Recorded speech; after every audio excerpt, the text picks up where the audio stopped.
Hello, dear students. Today we'll talk about a new chapter in electricity called electric power and energy. This chapter talks about power and energy. First, we'll start by defining two quantities called rated voltage and rated power. On each electric device, we can read, for example, 5 volt and 100 watt. And we ask ourselves, what does this mean? First, 5 volt is called rated voltage, which is the voltage needed for normal functioning. Then 100 watt, this is the rated power. Also, this is the power given by an electric component while functioning normally. So these are the limits of functioning for any device. So we can read the two values on each device, each electric device. For example, 5 volt is for rated voltage and 100 watt is for rated power. So when they ask us what do these inscriptions mean, we can say that 5 volt means rated voltage and 100 watt is the rated power.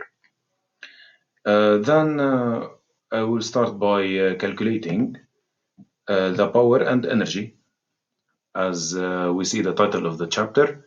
First, the power of each device, it has a symbol of P and its SI unit is watt.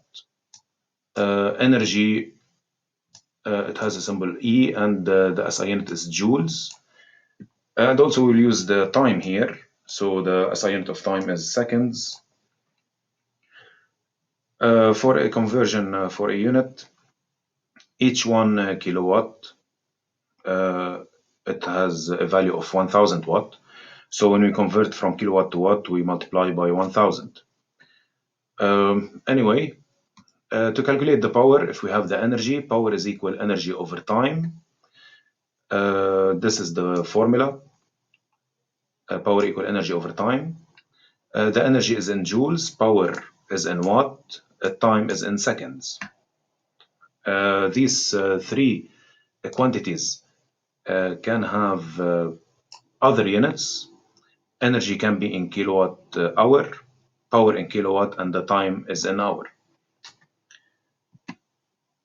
The electric power can be calculated by another rule, which is P is equal I times U.